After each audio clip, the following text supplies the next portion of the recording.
शादी के महज 4 दिन बाद पत्नी को छोड़कर भागा पति। ससुराल की चौखट पर न्याय की गुहार लगा रही बेबस दुल्हन। उत्तर 24 परगना जिले के शासन थाना अंतर्गत बंकुड़ा गांव से एक दिल दहला देने वाली घटना सामने आई है। प्रेम विवाह और धूमधाम से हुई रजिस्ट्री के बावजूद एक नवविवाहिता को उसके पति ने केवल 4 दिनों में नापसंद बताकर घर से निकाल दिया। अब वह मासूम वधू अपनी बुजुर्ग मां के साथ कड़कड़ाती ठंड में ससुराल के बरामदे में रातें काटने को मजबूर है। आमडगा थाने के गजबंद गांव की रहने वाली एक गरीब विधवा मां ने अपनी बेटी सबीना के लिए बंकुड़ा गांव के एक धनी और शिक्षित परिवार से रिश्ता आने पर सुनहरे सपने देखे थे। 9 फरवरी 2026 को बड़ी धूमधाम से दोनों की रजिस्ट्री और सामाजिक रीति रिवाजों के साथ शादी संपन्न हुई, लेकिन खुशियां अल्पकालिक साबित हुई।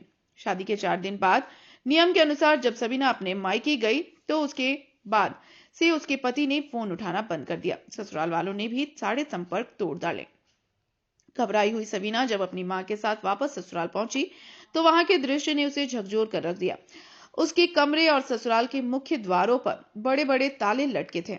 पति यह आरोप लगाकर घर से भाग गया कि उसे पत्नी पसंद नहीं है। ससुराल पक्ष के लोग अब सबीना पर तलाक के लिए दबाव बना रहे हैं। असहाय परिवार जब न्याय के लिए शासन थाने पहुंचा तो वहां के मेजबान कमल घोष पर आरोप है कि उन्होंने मदद करने के बजाय नवविवाहिता और उसकी मां को धमकाया और तलाक लेने का दबाव बनाया। पिछले 5 दिनों से सबीना और उसकी मां खुले बरामदे में बिना किसी सुविधा के पड़ी हुई हैं। पड़ोसी सहानुभूति दिखा रहे हैं, लेकिन लड़के पक्ष के प्रभावशाली होने के कारण कोई खुलकर विरोध नहीं कर पा रहा है। थक हार कर पीड़िता ने अब उत्तर 24 परगना के पुलिस अधीक्षक और एसडीपीओ से लिखित गुहार लगाई है कि उसे उसके ससुराल के घर में वापस दिलाया जाए। আপনি কি ঘটনা ঘটলো আপনার সঙ্গে? প্রথম আমাকে দেখতে যায়, দেখতে গিয়ে ওরা বিয়ে করে নিয়ে বাড়ি আসে। বাড়ি আসার পর আমি এখানে 4 দিন ছিলাম। 4 দিন থাকার পরে যেরকম বাবার বাড়ি যায় আমার আধা মাজায় দিয়ে আসলো। ও যায়নি সঙ্গে, যা না গেলে ও ফিরে আসে। তারপরে আমি বাবার বাড়ি গেলে তার পরের দিন ফোন করি, ও ফোন তোলে না। ফোন না তুললে 2 দিন 1 দিন পরেই আমি চলে এসেছি। চলে আসার পরে ও বাড়ি ছেড়ে চলে গেছে। সব তালা দেওয়া ঘরে, বাড়িতে কেউ নেই। দুজন ওর ভাইরা সব বলছে, ও আমার অত্যাচার করছে। ভাই মাস্টার ভাই আছে। ছেড়ে যাওয়ার কারণটা কি, মানে কি বলছে বিয়ের পর? আমি তো জানি না ওটা যে কি জন্য ডিভোর্স দেবো, সেটা তো আমি জানি না। সেটা তো আমাকে বলতে হবে। মানে আপনাকে দেখতে বা এই ধরনের কিছু? না না, ওসব কোনো কিছু বলছে না যে আমি ডিভোর্স দিয়ে দেবো। এবার আমি এখানে আসলাম, এখানে এসে তালা মারা বারান্দায় বসে আছি। সব লোকজন আসছে, আসার পরেও সে তো আসছে না। এখানে বিচারের লোক অনেক এসছে, তাদের বললাম যে ওকে বলো কি বলতে চায়। ও হ্যাঁ না, আমাকে নেবে কি নেবে না। তা উনি তো এখানে আসছে না। থানায় ডাক করলো, আমি গেলাম। যাওয়ার পরে ওরা বলছে আমাকে হুমকি দিচ্ছে যে তোমাদের বাসার কোর্টে চালান করে দেবো। মানে কেন চালান করবে, কি বলছে? কেস করতে বলছে। আমি কেস করবো না বলেছি। মানে আপনাকে ডিভোর্স করতে বাধ্য করছে? হ্যাঁ, যে ডিভোর্স দিয়ে দেবো। আপনি কতদিন এখানে আছেন? এখানে আমি শনিবার এসেছি।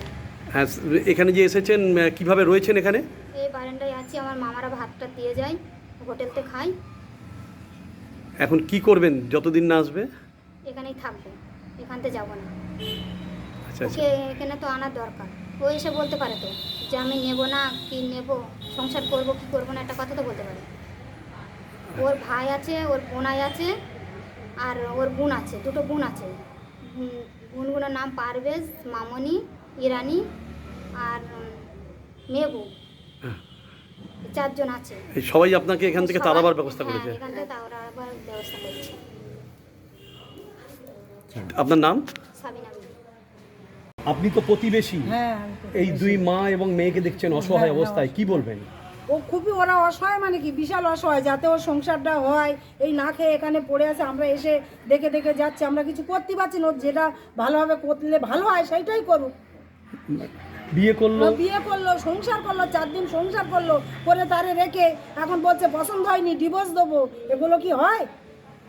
তা আপনারা প্রতিবেশী হিসেবে কি বলছেন? আমরা চাচ্ছি, ওর চাইতো ওর সংসারটা হোক, ও ভালোভাবে এখানে সংসার করুক, আমরা এইটাই চাই। আপনি তো একজন নারী। আমি তো একজন নারী হয়ে নারী নির্যাতন সহ্য করা যায় না। ও সংসারটা যাতে হয় সেইটাই আমরা চাই। আপনার নাম? আমার নাম রৌফান। কি ঘটনা ঘটলো? আমার মেয়ের দেখাশোনা করে বিয়ে করলে, দেখাশোনা করতে গিয়েছে, দেখাশোনা করে পছন্দ হয়েছে, পছন্দ হয়ে বিয়ে করলো। বিয়ে করার পরে এখানে 4 দিন থাকলো। থাকার পরে যেরকম সামাজিক যায় সেরকম জামাই আদাদুরি গিয়ে আমার মেয়েকে রেখে দিয়ে আসলো, আমার ছেলেকে দিয়ে আসলো। যে অসুবিধার কারণে হয়তো রেখে যাচ্ছে, কালকে যাব এইভাবে আমাদের বলে। তারপরে আমার মেয়ে গেল, কোনো যোগাযোগ হচ্ছে না, ফোনে যোগাযোগ হচ্ছে না বলে আমরা এখানে আসি। এখানে এসে দেখি সব ঘরে তালা মারা, কোনো ঘর একটা খোলা নেই। অনেক ঘর আছে, কোনো ঘরে একটা ঘর খোলা থাকলেও আমরা সেই ঘরে থাকতাম। খোলা নেই বলে আমরাই বারান্দায় বসে আছি। তো এই ঠান্ডার মধ্যে রাত্রিরে এইভাবে কাটছে? রাত্রিরে বসে আছে, ঘুম নেই, খাওয়া নেই, আমাদের খুব অসুবিধা হচ্ছে, বস্তির মতন বসে আছি। আচ্ছা, আপনারা যেটা হ্যাঁ, জামাই কি বলছেন এখন? জামাই বলছে বাদ দেবে। বাদ দেবে কেন? পছন্দ না?